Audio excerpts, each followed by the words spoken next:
Welcome back to the Sweet Seat. Every month, I have a guest in the hospitality industry telling us about their story, how they ended up in that industry, and what they are doing now. So the story behind the food, basically. So we've had two amazing guests in the past. We had Jimmy and we had Marianne. If you haven't, go back and listen to their episodes. But today we have someone who has a great story as well. He arrived in Australia about 9 years ago from working at Le Meurice in Paris to coming to Sydney, working at the Four Seasons, and now having his own pastry shop here in Sydney. He has so many things to tell us.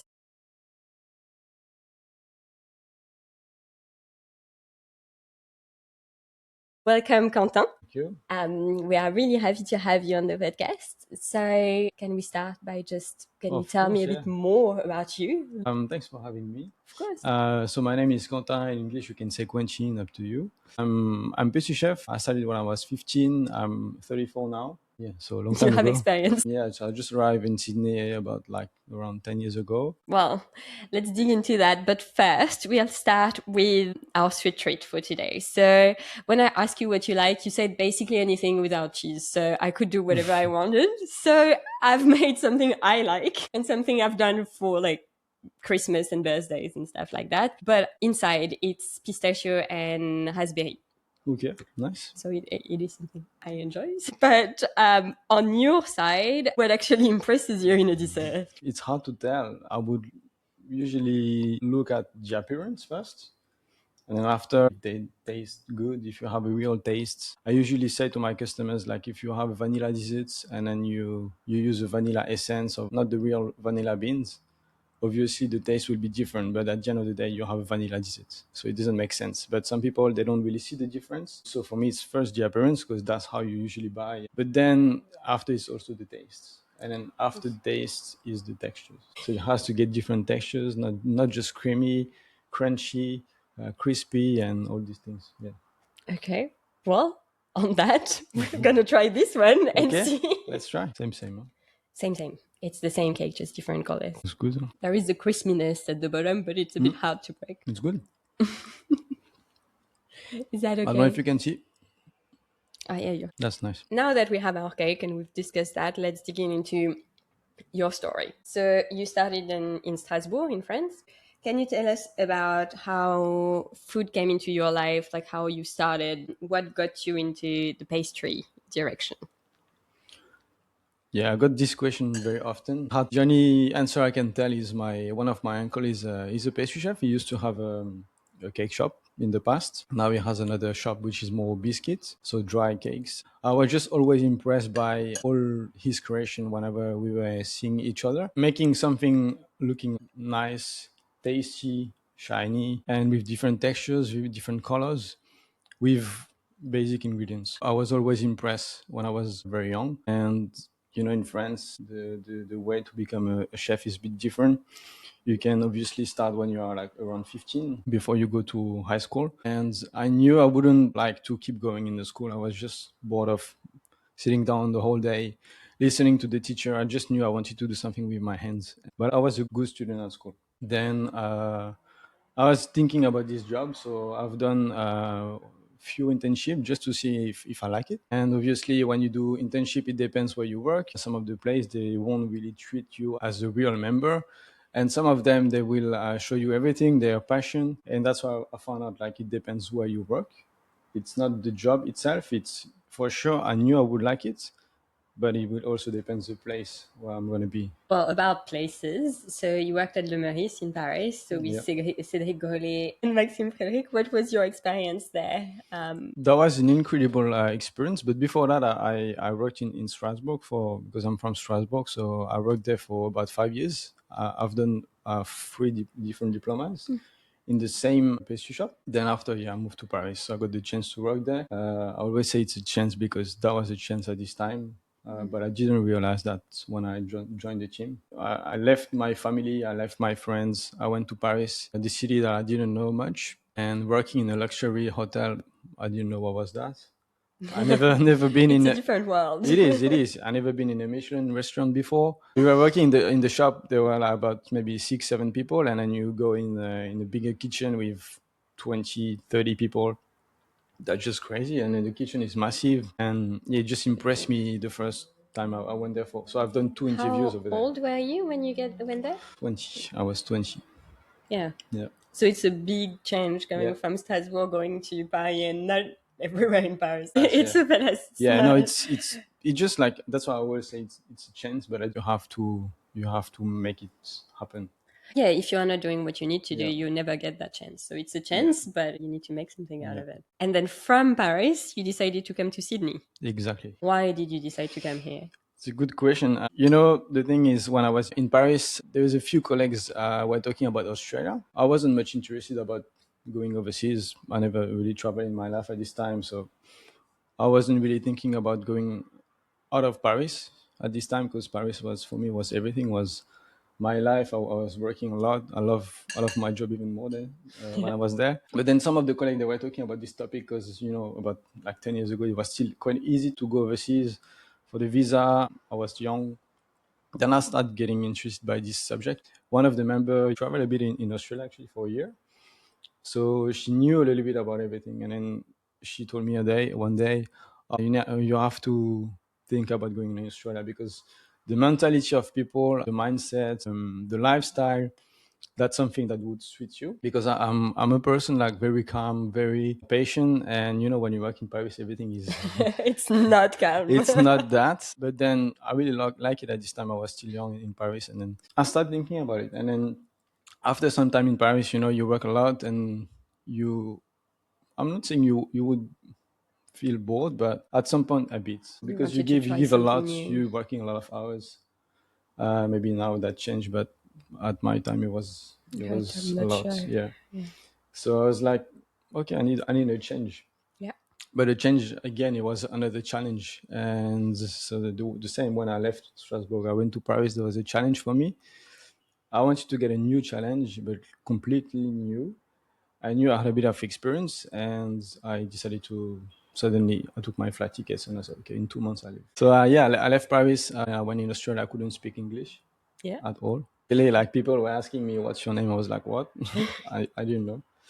But that was part of the challenge. At the end of the day, it's always the surprise when you go overseas. You never know what's gonna happen. You don't know anyone. I had no friends, no family here, so you have no choice to get Yeah. through Yeah. everything. Yeah. Well, you had to learn. Yeah. Otherwise, how do you do it? Like, you Yeah. had to talk with people. So Exactly. you But learned. I got lucky because I arrived in another hotel. So obviously my standards were a little bit high when you live Of such in a course. hotel like that in Paris and in France. But I quickly understood, in Sydney and in Australia, you don't have that same standard. So if you work in a 5-star hotel here, you can't really compare with a 5-star hotel in France or in Europe. It's all about the culture and probably the experience of people. Australia is all about different people from different countries. So everybody has different experience. The way they've been trained, it's all very different. Yeah. Yeah. So It when would I be. came here, I was very surprised. I think the world of hospitality in France is quite different from anywhere else in the Yeah, world. We really have that food culture that's so intense and yeah, so structured, and you have to have all sort of diplomas to be able to even just sell pastries. You can't just yeah. sell pastry from your kitchen if you've never done it. Here you can. Mm. So there is a lot more structure than there would be here. Here there is more like people coming from everywhere and bringing their Yeah, own culture, their own stories, their own type of food. But it's quite like it's two different worlds. it is. It is.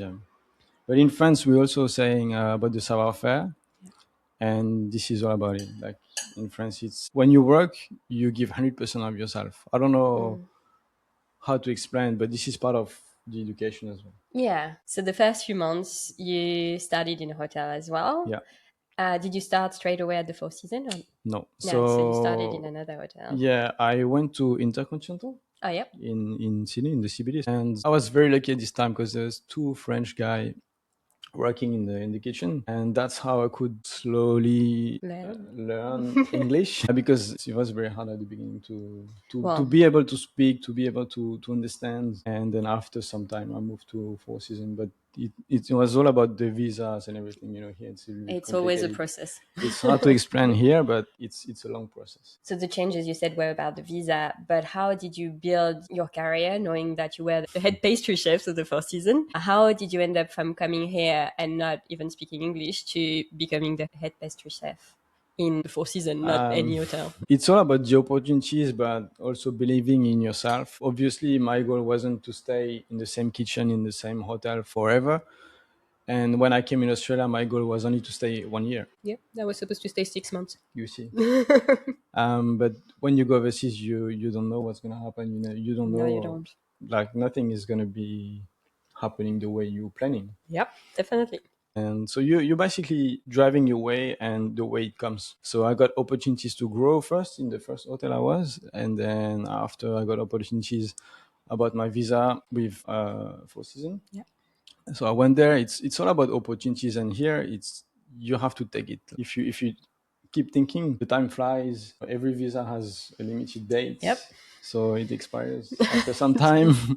So you have no choice to basically push yourself, and in the same time you have to make sure you grow in terms of position, in terms of job. I didn't want just to stay focused on the visa, but also on my experience. And I knew one day I wanted to open my shop. And obviously for Which you that, did. you need to reach out the manager position. Yeah. So it's a must. So you went there. Yeah. You did it. Yeah, but it was a long way, a very long way. It Takes seems time. it seems easy from outside of it. It's been a little bit fast too to get all these positions, but I work for it. So It's a lot of work. yeah, People don't always see all the work it's that goes also a lot into of doing something. sacrifice. Yeah. Because during this time I have not much been back in France. Yeah. I haven't much travel. I really sacrifice myself for that visa for me and for my girlfriend to stay here in the long term. Like it's not as easy as it sounds. To keep going with the opportunities and the great things you had in 2022, you were named Australian Pastry Chef of the Year.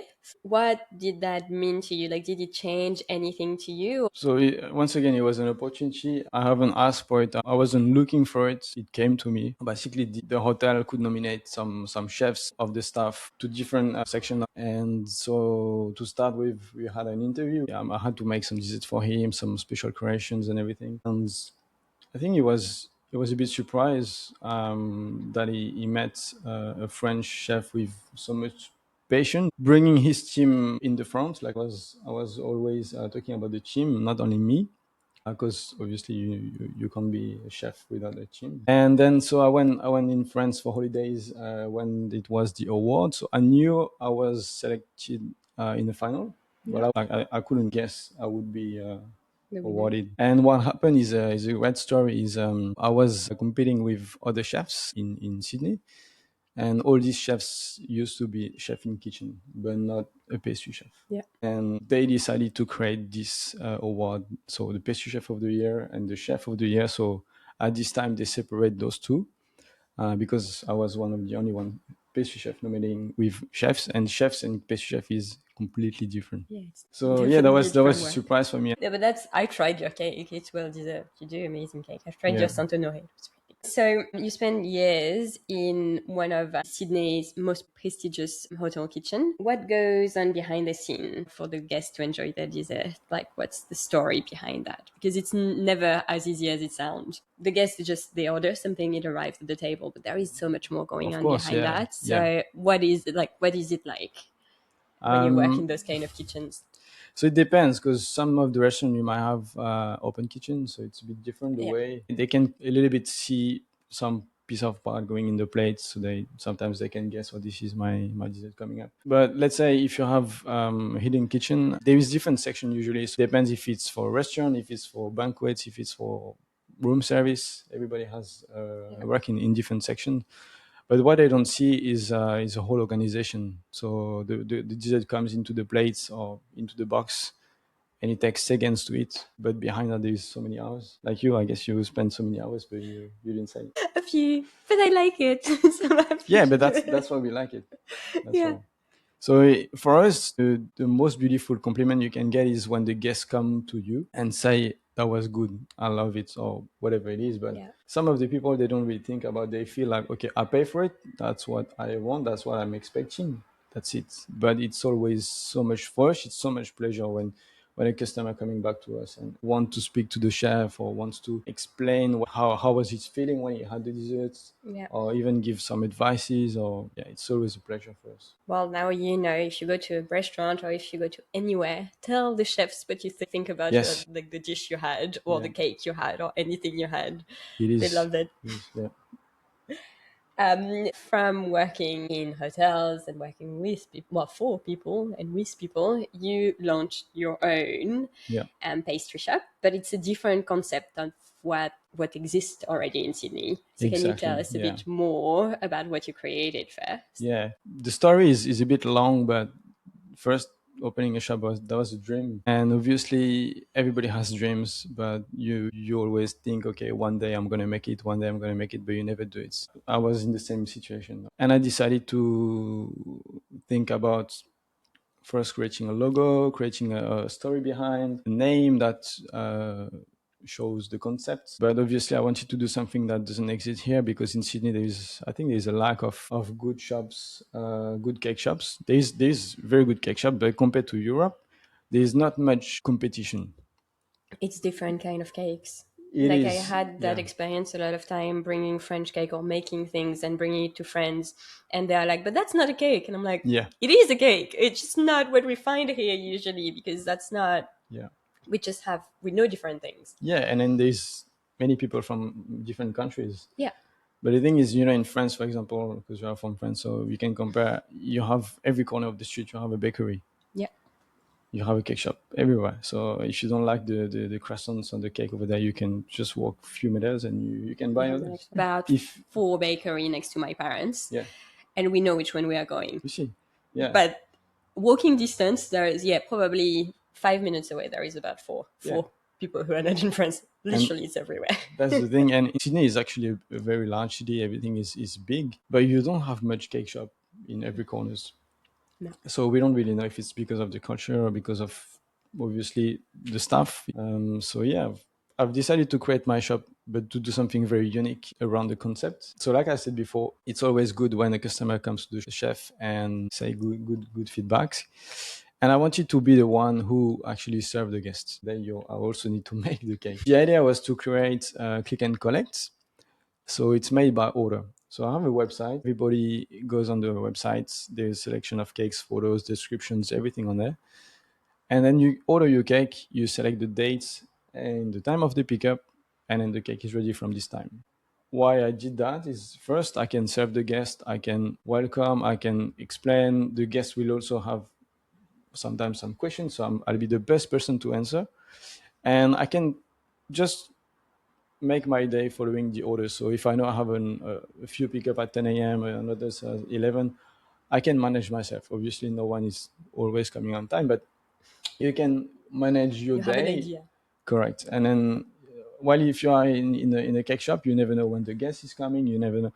You have a display and the cake It's staying also the for whole stock. day. For stock, it's really good. Exactly. You avoid waste, which is really important. I That's feel also one like. of the things you have to do right now. It's all about the wastage.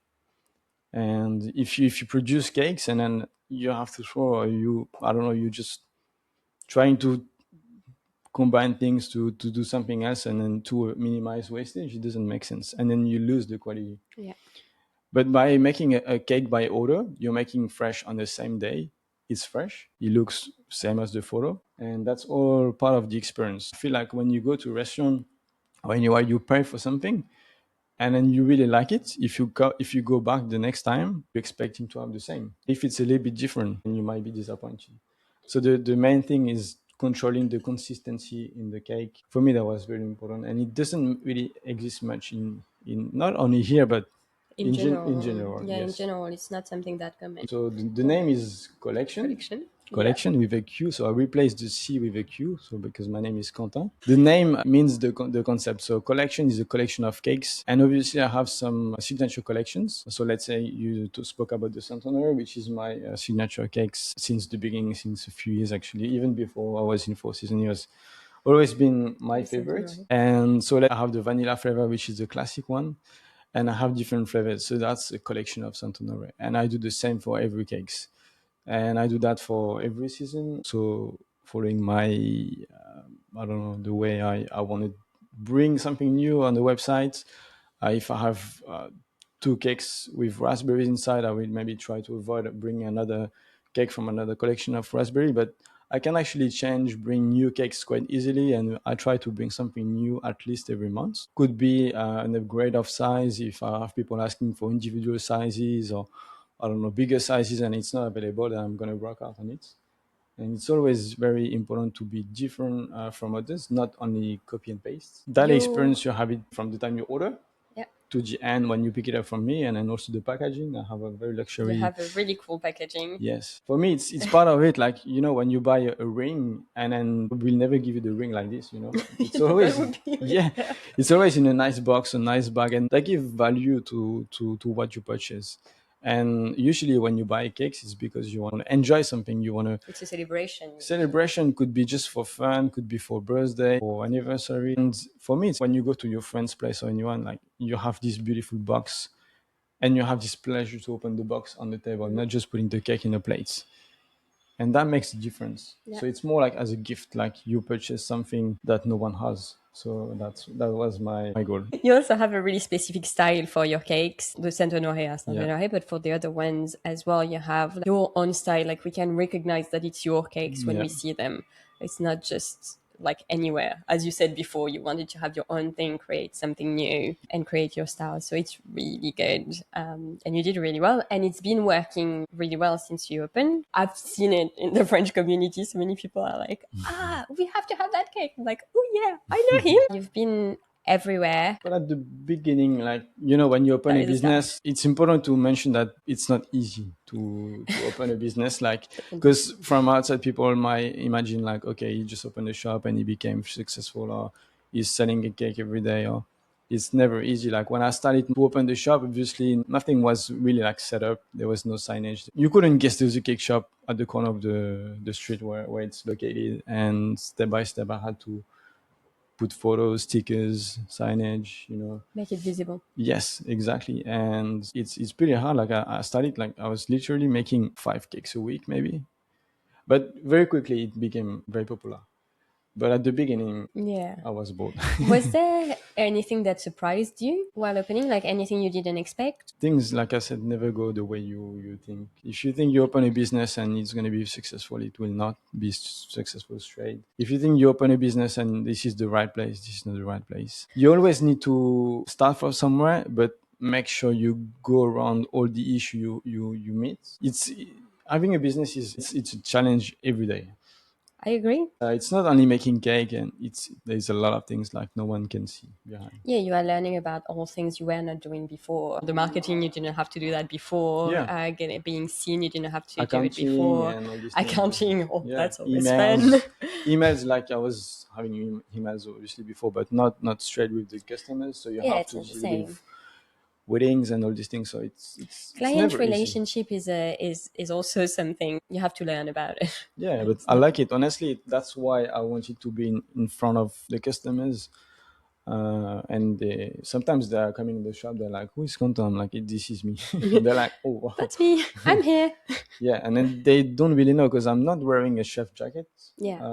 I feel like it might be a little bit weird to some people to speak a chef with a chef jacket. So I just want to break this barrier with the customer. So I have just a simple t-shirt with the logo, but it feels more casual, when they come into the shop, and it creates this vibe that you want to speak to the person. So if you met someone now who were starting in the pastry world, what would be your advice for that person? You have to be passionate first. The way you will like the job, it will also depend with the people that surrounding you every day. So if you work in a place and you feel it's a bit toxic, if you feel you don't have passionate people, or maybe they just here to be here, just go to another place first. Otherwise you will lose the passion for the job. Yeah. And feel free to go and move around. Like, don't stay to the same place. If I wouldn't have this opportunity to go in Paris, that opens me the door to go to Sydney. I would probably still be in Strasbourg. So Take the opportunity when they yes. come. Yeah, Try. and don't stay in the same routine every day. After some time you might be very, very bored for what you do. You want to try new things all the time. Yeah. Just traveling, working in new places, finding new recipes. Yeah, just trying new things and taking the opportunities when they come. Exactly. Well, that's a good advice. I have a question for the end. It's the same question I ask everyone. It's if you had to choose a dish or a dessert, something from a restaurant, which one would it be? So in my case, it won't be a restaurant. It will be a cake shop. I have a habits when I go back in my city. I like to go to the shop where everything started when I learned the pastry. I always usually buy like a Black Forest or something classic from my city because that was probably the best place that were making that cake. So the Black Forest is your favorite? Yes, from this shop, yes. From this shop? Yes. Yeah, that was, when I was in apprentice, I was working Tuesday to Sunday, and every Sunday I was sometimes bringing cakes to my parents after my shift. And Black Forest was one of the cake that everybody wanted. Well, it's a classic. And when it's done well, it can be really Exactly. But it's all about the ingredients, like I It's said always before. about the ingredients. Good alcohol inside. Of course. It's all about, like, if you don't have the great ingredients, it's not as good. But Exactly. you need the great ingredient and the great recipe. And then all together, it can be so good. Exactly. I do love pastries. Well, thank you, Quentin. Thank you for coming over and telling us about your journey. So if you want to know more about what Quentin does, you can follow him on Instagram. His page is Quentin Zerr. Easy. Yeah. Or on the collection page. And if you want to order the cakes, you can go on the website, order them, pick them up in Hillsdale. And if you want to hear the next stories on the podcast, make sure to subscribe, and we'll be back next month with a new guest.